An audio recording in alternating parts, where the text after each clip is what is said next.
Hey everybody, man, thank you for watching. Again, this is the Talking Energy Show, and it's, created really just for a platform for, energy leaders and, new technology, innovation, anything we can do to break in, and of course, energy literacy and energy education. Yeah. And it all kind of came out of that Oilfield Tailgate. And Right. that we have that great networking gathering every home game in Norman, and all these sponsors are pitching in, and that's coming up. By the way, I need you guys to go to oilfieldtailgate.com and be a sponsor. But I just wanted the logos of all the people that pitch into that to have a lot more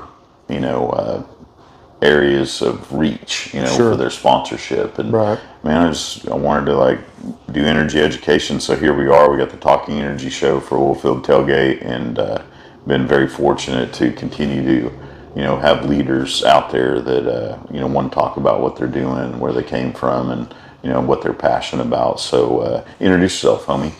So my name is James, is my real name. Everybody in the oil field knows me by Grizz, Voss. Grew up in a little small town in Osage County, Oklahoma, Hominy. My granddad was a producer, uncles. Just naturally went into it out of school. Started out at the bottom. I know everybody says that's kind of a cliche Yeah, deal, but in Osage County, you was either a rancher or an oil guy. There wasn't much into industry up there, so I gravitated towards the oil side. It was already generational. Yeah, man. I've got acreage now and could have animals. I mean, outside of a few dogs, and my wife's got a couple chickens. Man, I just never gravitated towards the ranch. I respect it. It's a vital part of our economy, but it just wasn't what I was passionate about early on. I remember, so my granddad had like 8 or 10 leases, and we'd be doing ranching stuff during the day, and then in the evening he'd go, "Well, bub, jump in the truck and we're gonna go check wells." All right, and at that age, I was opening gates, and he'd let me gauge the tanks and stuff, and I just remember the smell when you'd open up the thief latch. It's something that never left me, and I was that kid that was drawing pulling units and stuff in school and pump jacks and stuff, and I guess I just had always a passion for it. I can't imagine people that come into it that didn't have a background into it. There are. Oh yeah, and some of the people. But it doesn't take long for them to go. I mean, there's just something about it that just grabs you. And before we got on camera, we was talking about how pivotal my granddad was in my growth and maturity into the oil and gas sector, and a lot of wisdom came out of him. He was like an old Sunray DX guy and worked a stint with an old company called Dowell Frac. And I know Dowell. Yeah, and so my dad in Woodward worked for Dowell. Oh yeah, and before Schlumberger bought him. Oh yeah, so we that was time, and we left the farming and ranching to move to Woodward for his passion for oil and gas, and moving into that. Yeah. Dowell. Yeah, and so anyway, so after that, started work on a pulling unit, then tank truck work, open hole wireline work, and then several years later got into production chemicals, and that's predominantly what I've been doing the last 11 years. Got our own production now. Built a tank truck and a pump truck here recently, and started next gen trucking, and so now, doing everything we can, and then I had the opportunity to be a part of Enercat Technology recently, and that's kind of what spurred today, and so now I'm a part of that with everything else that's going on. So, well, I'm fascinated because we were talking. I mean, I do want to know everything about Enercat. I mean, while I got you, so just Sure. 30,000 foot view for, especially I always tell everybody in here there's so many people I hope to reach outside of oil and gas. So what is that company? What does it do? How does it help? What's the technology? Why is it better than we've had before? Why should current industry people that need that technology call you up and say, hey, let's go check it out? Yeah, so kind of the simple form of it is The name of it's Enercat Technology. They're based out of Calgary, Alberta. That's where the tools get manufactured. Everything start to finish. Everything's done in house. We have four locations here, predominantly Kansas, Oklahoma, and Texas. But we always tell people, man, we got fuel cards and good tires. We'll go anywhere. Anyway, and so a little bit about what it does. So just like the name is short for what it is, it's an intercatalyst tool, downhole tool, solid technology with intercatalyst material. And basically what it does is it's tuned to use the rare earth metals that the tool is made of to drive stable. So for people that's not aware, it's kind of like the tuning fork technology. So it emits a passive frequency into the fluid at the molecular structure of the fluid. And it basically stabilizes the molecule structures in water and oil. Wow. And so basically what so we're in the optimization space on upper marginal, we can treat up to, in one well up to several hundred barrels, but where it really has its mainstay is in the marginal and stripper well space. But so basically what it mitigates is paraffins, asphaltenes, calcium carbonate scales. And carbonate long for the wells to build those up. No, and so a lot of people, this is for somebody that's maybe not in that space 100%. So a lot of these things don't happen out into the formation. So where these things start taking form is when they take a temperature or a pressure drop, when they start going up hole. So the tools are on the bottom hole assembly, so they catch these fluids before they take this flocculization process as they take temperature. And what the tool does is it stabilizes those structures, so when it does take that pressure and temperature drop, they don't mitigate out into paraffin, asphaltenes, and scales. It's a simplistic technology, but also really complex because it's handling everything at the nano level. I mean, you're talking about molecules, and it's doing it instantaneous as it comes by the tool. But that's you've already seen, this used, so you're seeing quite a bit of data on production increases. Oh, sure. And, that, Matt, you've been in it a long time, just like I have. The production increase is kind of a slippery slope to pitch as a sales guy. But, at the end of the day, ROI on your investment in the tool. That's what, okay, well, if we use this, what are we getting in return? And, the more efficient you are, the more production you're going to make, right? So if you cut down one failure a year, that means more barrels in the tank. I just don't like to say, But it really does. Because we're talking, and I think, technology like that is so critical nowadays in areas like Oklahoma to where, and the bigger the companies are getting and the more the ESG, stuff is hitting home in the boardrooms, well, they're dumping off a lot of wells that normally they would have kept, and now they're like, man, maybe we have to plug all these so we can get them off the books. We'll do the carbon capture and we'll get the carbon credits, but we're plugging all these wells. Like, no. Sell them. Yes. Somebody that wants them. Because, now I have a lot of friends, you start looking through all the people and they'll take those wells, and they're not marginal to them. No, that's their income. No, So right. a buddy like one of my friends out a few miles east of Oklahoma City. Well, he's got 4 wells, but he lives off of those 4 wells. So every incremental stage of that process is making him his living. Most of the people that that probably watch us understand it, but if sometimes I catch things that come across and I'm like, wait, wow, that is true. So I was just in the other day, and sometimes you need to hear stuff. We give ourselves too much credit to remember things. I can't. Yeah. I turned 5-0. I'm 5-0. Right. I know I look really amazing, for 50, but that's just the makeup. And right, and you hear all these big IPs and stuff on LinkedIn, and 1,500 barrels a day, and this and that, which is awesome. Right? Absolutely. We need those because I want investors all around the globe to go, man, go invest in oil and gas and domestic, and we will bring you those returns you're looking for. Oh yeah, but on the simplest format is, I think people kind of look away is 5 barrels a day is a load a month. Yeah. A 5 barrel a day well, or 3 wells, that equivalent 5 barrels a day. That's a 160 barrel load a month. That's 10 grand, depending on NRIs and all the intricacies of it. It's impressive. But I mean, the oil and gas side, and marginal and stripper well stuff it's a viable source of income. I mean, It should be. yeah, That's like put your money in oil and gas in some of your portfolio. If you can't go and get your own well by yourself, get an LLC together and get 10 guys, 20 guys, whatever, and go get something online. Because the orphan well problem, I mean, it is an issue. I know, but a lot of it, the orphan wells are just because no one's bought them and fixed them up. Well, that's what I'm saying, is stemming somebody to take that leap or whatever to do, because or technology... or just let it go, Right. Or now we've got the... everything with geothermal, coming up, and people are like, well, can we take these marginal wells that somebody was going to plug and abandon and go and turn them into a geothermal well? Right. I've seen some talks out there about that. There's no end to before you plug that sucker up.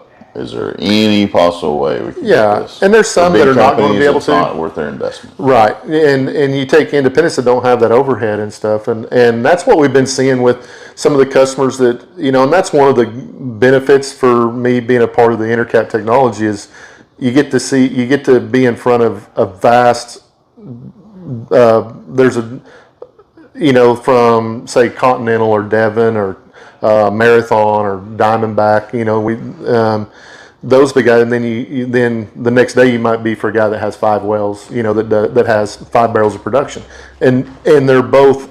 It's uniquely that both of them are striving for the same thing, and with the Enercat Technology, it's really rewarding for me is for somebody to be fighting something, whether it be paraffin or scale or whatever, and to take that guy that, man, he's taking it in the teeth on this well, right?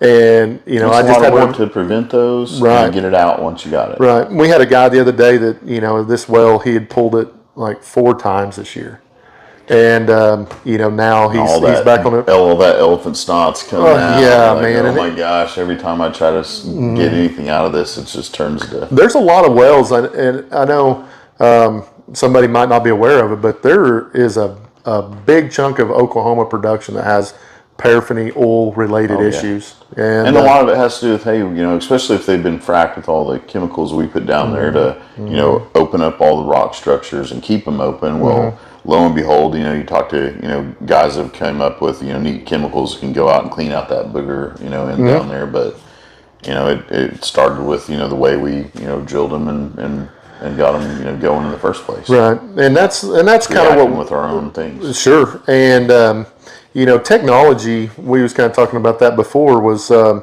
the last, I would say, like since 2010, technology from even say the 40s, 50s, 60s, nothing.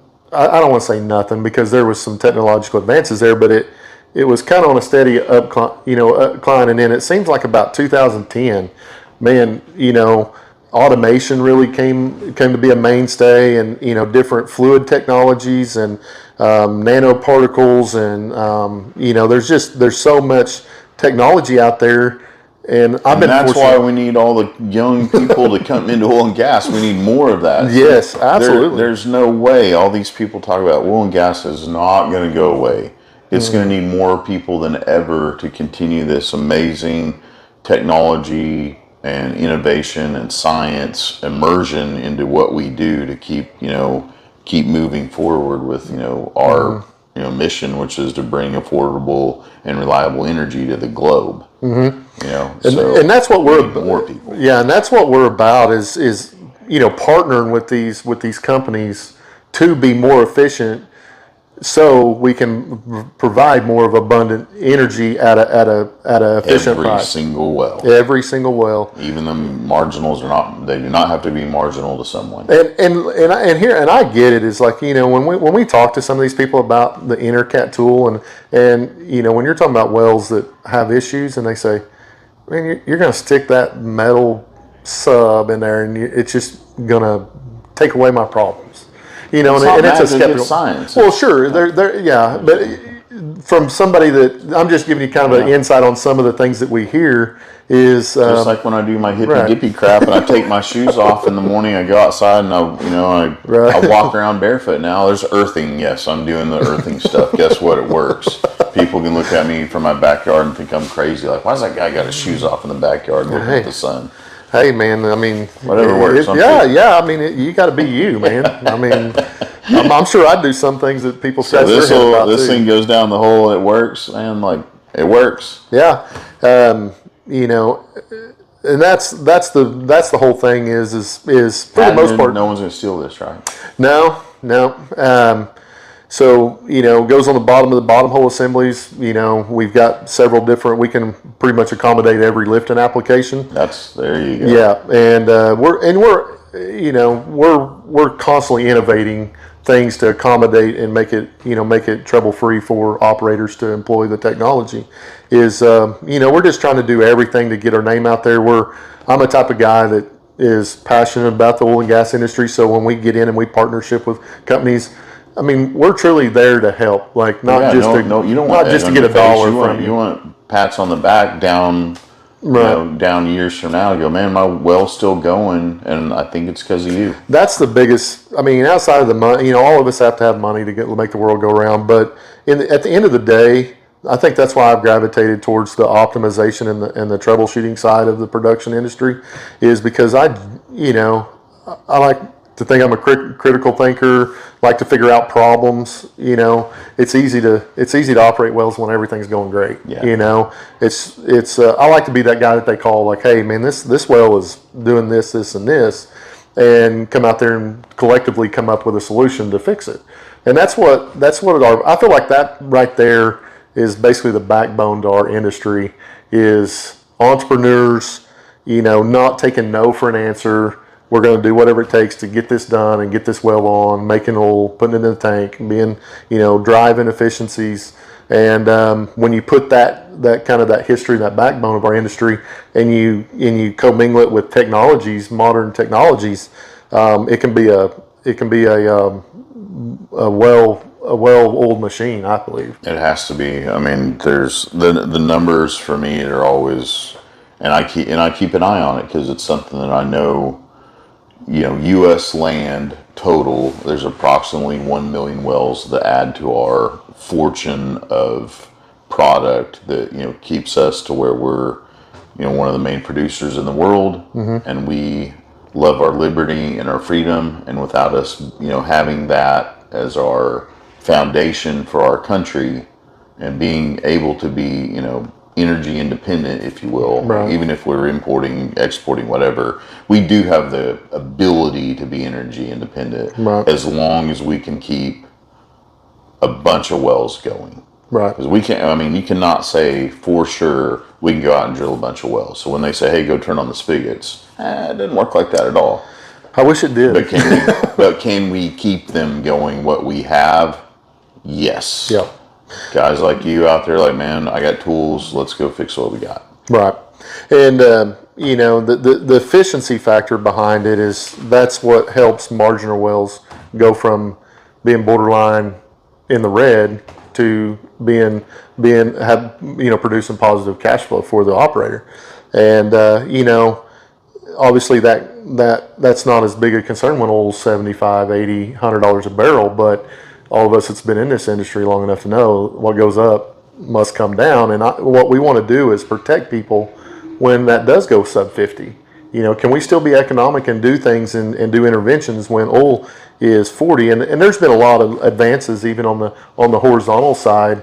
These downturns that we've been hit the last 10 years, we adapt and people figure out, you have to or you die. If East Coast and West Coast Ivy League investors, want to poo-poo on us in public and, privately fund us, but that only goes so far. You can always look at it like, hey, summertime, that group's taken off. They're not going to want to have a high-risk investment, so we see all of our summertime activities go down. Mm-hmm. So there's a lot of people right now laying rigs down, putting people on the sidelines, and everybody calling me every day going, hey, you see anything happening activity-wise? I'm like, there's a little bit, but, right now you got to remember a lot of people that are investing in this normally, they're they don't want to watch that high risk investment all summer long. They want to be with their families, their kids are off. There's this, bubble that you have to remember that's, and it's not just oil and gas where we want to go out and work 24/7. I do. Right. But there's a lot of people like, well, you guys are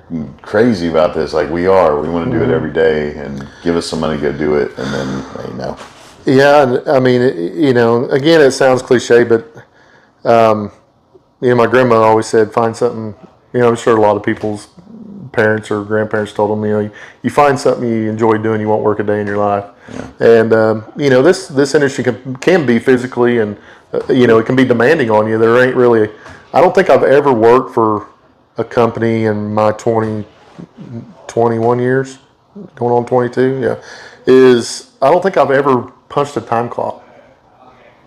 I don't think I've ever, No, it's all, and it's fortunate, but it's also, it's a big responsibility to have people look you in the eye and go, hey, these are the things that need to be done. And you don't question what time do they need to be done? Whether it's no, just go get them done. Right. Oh, guess what? Yeah, I was still out driving at 2 a.m. back to home. Right. But all the things that I needed to get done are done.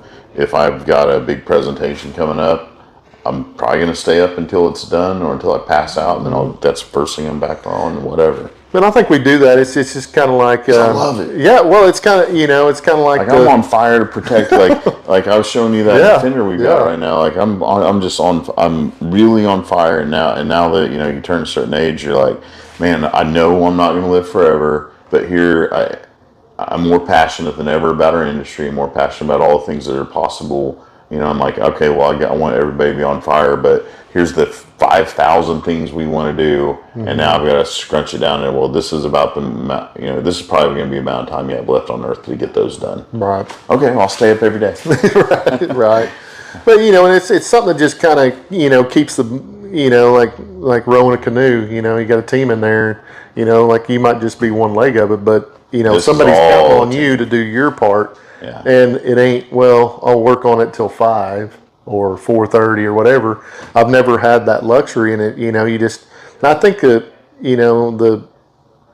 I've always been a pleaser, like with my dad or grandfather or boss or whatever. Maybe not a pleaser even, it's more of a collaborator. Right. Well, you just don't want them man, I got to make sure I get this done so they're not disappointed or, whatever. So, and the oil field just, it tailored to that, and I just like that part of it is, and I like the individual freedom that the oil field gives you too. Is you're not, I get to give freedom to myself today. Right. What my medal is. Right, and I just like running and that's something we need to talk about. Your entrepreneurial spirit. Saying, man, I think I can go do this. What's some advice you can give to people out there? That's a big risk to stop working for other people and saying, you know what, I'm willing to take the leap of faith in myself and my abilities and people around me. Obviously, nothing gets done without our amazing network and people. I can't do anything without the people I know and work with. Yeah. Where do you start? I got an idea. Who do I go to first? Do I go to the bank first? I just say, hey, tomorrow is a new day, and I need a business idea. Who do you go to? As far as just the mental process of it and how to rationalize it and kind of take that initial leap of faith is so. I've been a baseball guy. That was kind of my sport. I played all three, but baseball was kind of my favorite. And a lot of people in the baseball world say baseball's a game of failure. You're going to fail more times than you're going to succeed. And, given anybody's certain circumstance, as far as you can find a lot of excuses why not to start a business and go out on your own. I got small kids at the house. We just bought, we just upped our mortgage and bought a new home and all this. And those things are scary. Now my wife, it's drove her nuts. I thought literally at one point I was going to give her a breakdown, cause she's a school teacher. She knows, We're totally opposite. I mean, we're on one of the but that's good. That's it keeps me kind of keeps me on the narrow. Yeah. She's got that building and the structure of it, and you're like, I'm feral and free range. Yeah. I mean, I would. There's no telling. I'd be out chasing tires or something. You know, if it wasn't for her, she's been a pivotal grounding force to me. Because I'm one of those guys that I throw caution to the wind. You know, take calculated risks as much as you can, but then I've always been kind of the guy at the end of the day, we just got to jump in there and do it. I do it. But there was fears because, you know, I mean, if you love your kids and stuff, you don't want them to struggle. You want them to always have more than what you had or whatever. And they don't care about none. No, they don't. They will never know if they're poor. But I'm just talking about the average guy, you know, that's having those fears in his head about like, man, I know if he could do it, I could do it. Yep. And I say if and you got your kid working with you right now. Yeah. So actually both of my older sons play a part in it. One of them relief pumps, and then the other one runs the tank truck. Awesome. and kind of takes care of. They kind of switch hit it. They you know, if my younger son gets busy on the tank truck, then he takes. He kind of takes care of it. Are they starting to see? You know, because that's that deal. I mean, we're going to start passing on all this wisdom and knowledge to the next generation. Are they kind of seeing like, oh my gosh, there's so many possibilities for me in this industry? Yeah, I think both of them right now. Okay, so taking context, one of them's 21 and one of them's fixing to be 20. You know, and so I think they will. To answer that, I think they will. Time will tell. Right now, I've been throwing so much on them because both of them are green. I mean, they're young, and I was always on the service side, so it's kind of hard to take them with me as, you know, little kids, and so they really haven't had that background that I had with my granddad being a small independent operator in Osage County. So right now I'm throwing so much at them, like, check this, and hey, make sure you're doing this and that. And I think they're kind of like, you know, one of them, my youngest boy, he was kind of like, man, Dad, there's a lot to this, isn't there? Yeah. And I go, it's decision making. I said, but it's, you know, the oil field, you know, there's no manual to it, really. I mean, on some things, some basics you can have a manual to, but, you know, everything's in the ground a mile, you know, in some cases. And so it's all about seeing it and repetition. Like, oh, I seen a well do that one time. I think it might be doing this. Or, hey, I think it's acting like this because I seen a well back, you know, 10 years ago that did this. Man, cool. And I said, you just got to, and I try to be positive with them to say, man, you're not going to learn this in one day, you know, but just keep a positive mindset every day. Come up and try to be better than you was yesterday. And I said, you'll string together experiences. Oh, you know, and you're going to fail. You're going to mess up some stuff, but learn from it. And then, you know, you just build it up. And then you look back one day and I think it's the most kryptonite thing you can say in the oil field is, you know everything about it because it'll humble you really quick. Bad. This is one of the reasons I do this, because I was, you know, in that silo and I did this in oil and gas, and then all of a sudden I'm like, you know, if I go and interview every single person in oil and gas, I'm gonna get a little taste of everything that everybody does. Right. And now the more people I meet and the more things I see out there, like, well, guess what? There's a new technology, a new experience, a new story in every single person. Oh, absolutely. I try to learn from, and I can't remember, you might know, it's one of them, maybe not Elon Musk or something. I'm terrible with remember. I kind of give you the insight on how my brain works. Is I'll catch little nuances, and I don't really like acknowledge it right when I hear it, but then I might get in the truck and go, better look that up. Oh yeah, I like that. You know, like, so that part of it is, you know, I try to learn something from every person I come in contact with, whether it's, you know, sometimes it's good, sometimes it's more times than not in our business it's good, but sometimes you got to learn from other people's mistakes or failures too. And so that's what I encourage everybody, kind of going back to, if I had any advice, is to learn, even if your job is just this and you're on a frac crew or drilling rig, you know. And that's one thing I was telling my boy the other day is, you know, he helped on the back of a pulling unit the other day, and there were some things going on with the wireline truck and all this, acidizers and all that. And I said, man, be a part of those conversations. Just because you have a break, I said, I know it's easy to go sit over in the shade and take a break, but you're not hearing the intricacies of why they're doing what they're doing. I said, that's where you learn and grow. And, you know, and he's kind of like, Well, you wasn't on those, you wasn't tailing out all those rods either. But he did, and he's eager to learn about it. And the advice I have is do it. I mean, I know that's easy to say after you've done it, but we're not out of the woods by any means. It ain't like we've made it or something like that. But well, for all the hippie-like people out there, don't forget your product is also like organic and locally sourced. There's no chemicals in it. There you go. Yeah, we're green. I mean, yeah, if you want to jump on that, hey, we're green. I mean, we really are. It's just basically the materials are metals. Yeah, the whole tool is made of metals. I mean, that's something to say. In today's environment, like you don't have to go out there. You're not destroying anything. You're adding to it. Yeah, Al Gore. You're green. Welcome. Yeah, right. But no, I mean it is, and this Enercat deal,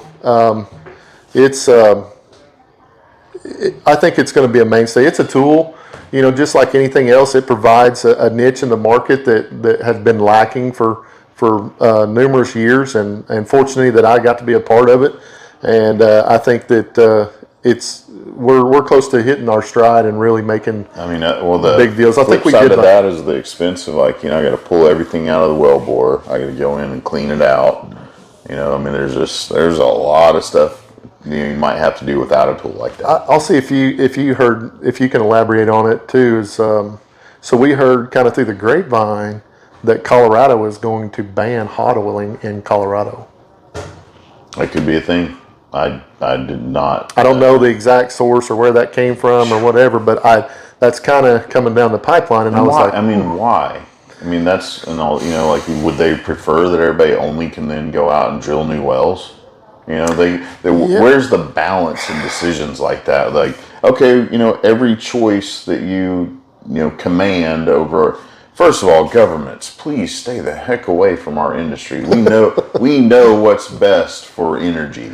And we know how to crank it up. It feels like, do we need any more parameters on rules and regulations from the government? It's like, no, we don't. We come up with tools, just like we were talking about, well, you're out there as somebody on location, and you see, any kind of environmentally related stuff. Well, you go get it cleaned up with bio, resources that come out and eat up the hydrocarbons or salts, that take away different things and clean up the salts. There's so many things that we do, when we were talking earlier about how we see problems and we're stewards of our environment more than anybody else, because any kind of waste, so you can call it, monetary waste, or environmental waste and problems, we're going to fix those because it's still waste, and at the end of the day, it's monetary waste, and we want all that off the boards. So it's just fully, funded somehow, some way. People come out and go, oh, we'll do this again and again and again and again. Well, and it's all about protecting your liability.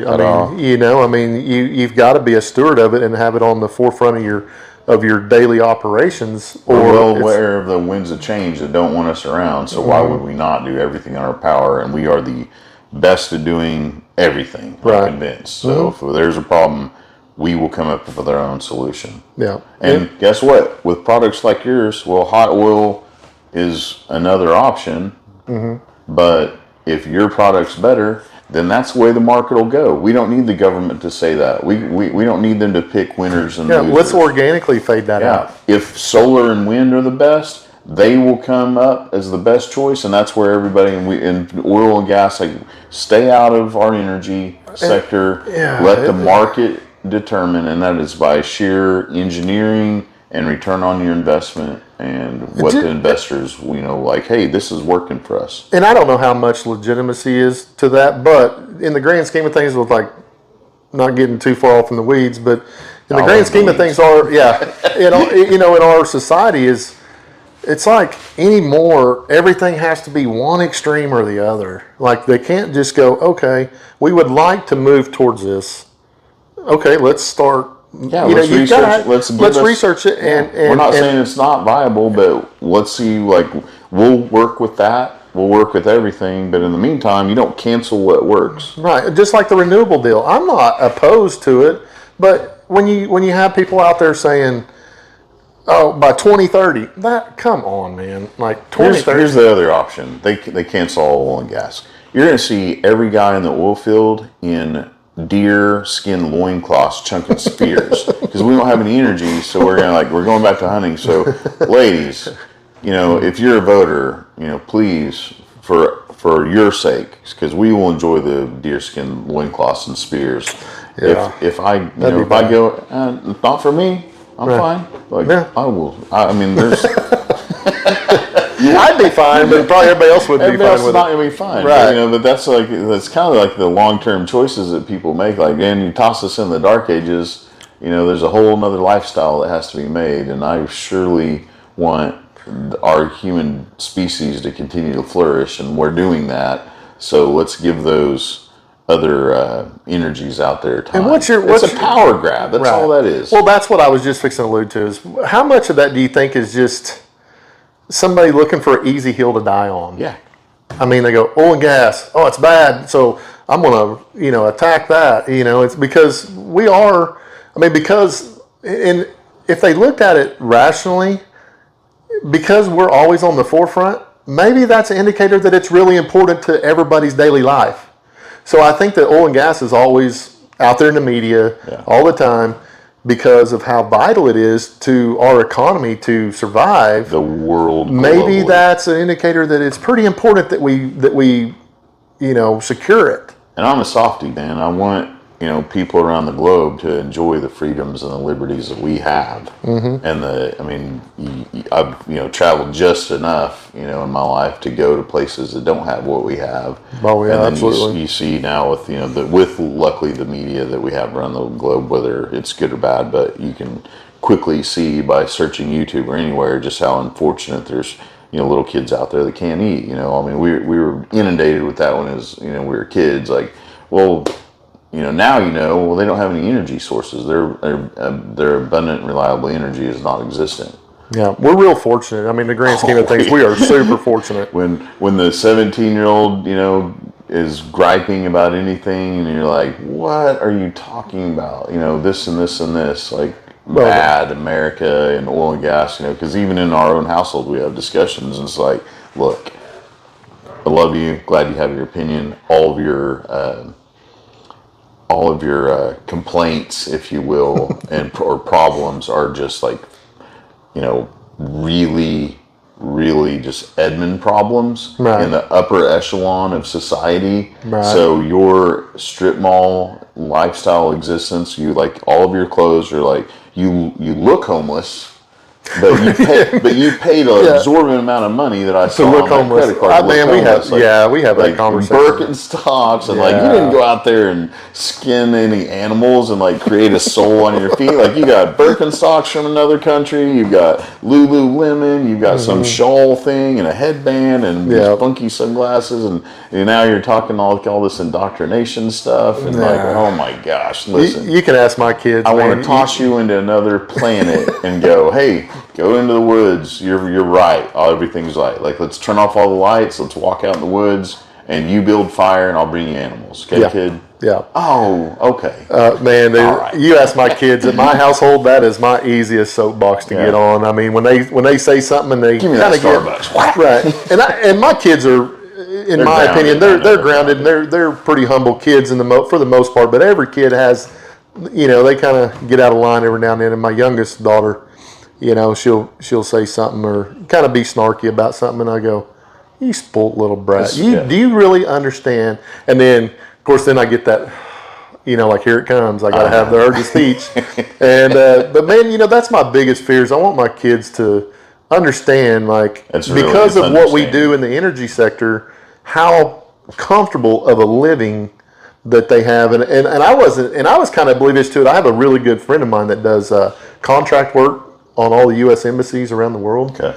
And some of the airports, like international airports, they got troughs, and he said you'll wade through feces like this to go to the bathroom at an airport. Yeah. And I was just blown away by that. Because our airports are posh malls now with every possible, you can go in and have naps now. Mm-hmm. I mean, massages, we are extremely comfortable, and that is because of the energy resources we have. Period. Oh, period. And that's why I try to keep my kids humble to and understand, because they're gonna come across the people that think the same opposite. So, but that's not a bad thing. That's where that energy education is like. So all these creature comforts we have, we're making them more environmentally friendly by the day, and we're making them more efficient and better returns on your investment. And we're not going to have the same ups and downs that we used to. And so all these problems that we have faced just lead to opportunities to build a better industry, and that will then transfer to more and more people throughout the globe. And it doesn't have to be just America. It can be anywhere, and middle classes around the globe can, come up, and then their children can have that good diet and education, and then they will have that generation of the next energy source. If you think out there that oil and gas will be depleted and go away, well, then now's the time more than ever to depend on it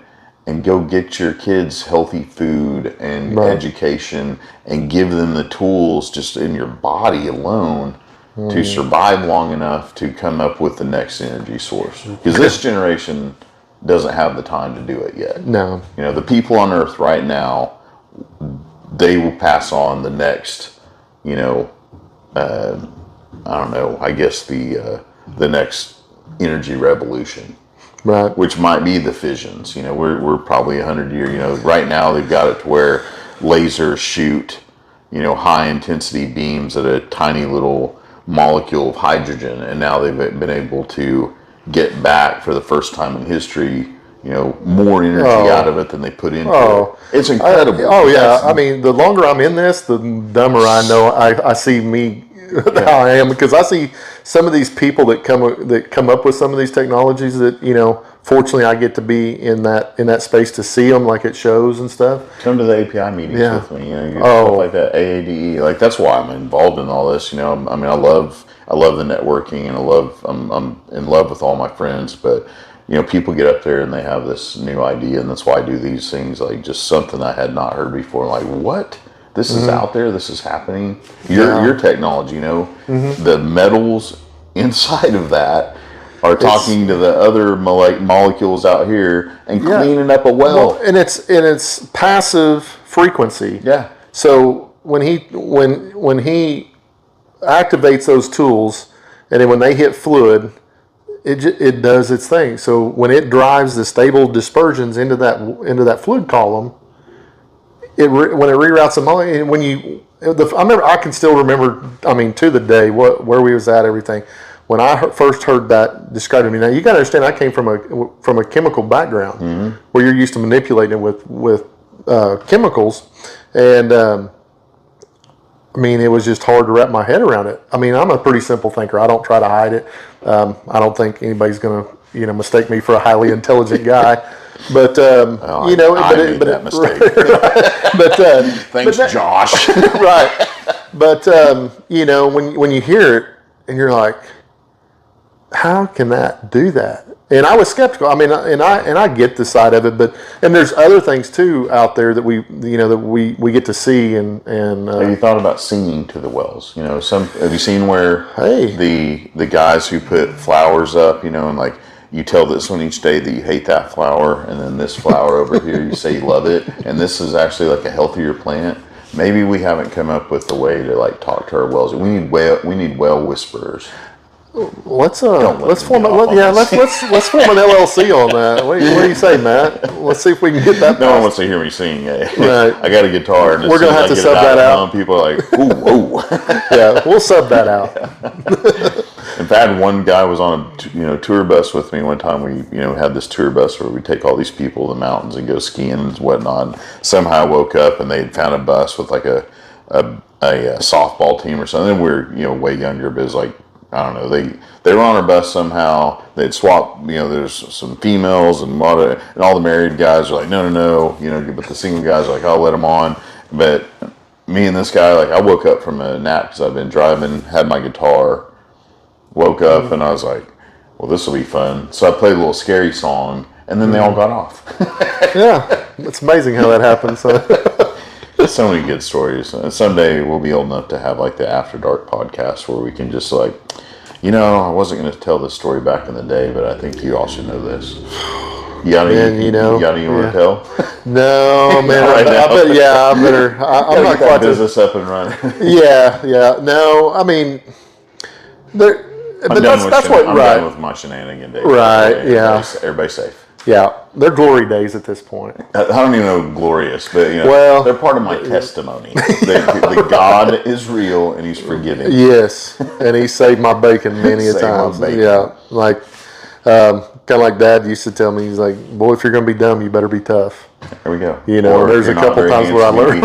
You're right. Right. I'm gonna get you out of here, man. Right. This is like a series of shows I want to do with you. And but by the way, you're always invited to come back in anytime you have time and do this again, or bring somebody in you want to sit in here. You can take this seat over anytime you like to, whatever you like. But man, you do it also. You do it. I do want to tell everybody, like we appreciate. How I know this kind of morphed into something you didn't really know what was going to come out of it, right? And my problem is, like, I'm not really good at like showing like a raw guy. I get busy and then I watch. Like when I come in, lay down, I'll get on LinkedIn and like, oh dang, Matt, he's you had to see my face again today. Right? I was like, golly, man, that guy is busy. But we appreciate it. Like the guy, the like the old school guys like me that grew up in independent country and what we call post hole country and been around for 20 years. Rattlesnake in Tornado, Oklahoma, Oakland. Right, and man, we appreciate if not anything, the effort to get the word out there and bring a positive light to what we do, is because a lot of times we are shedding a negative light, and it's appreciated. It don't go unnoticed.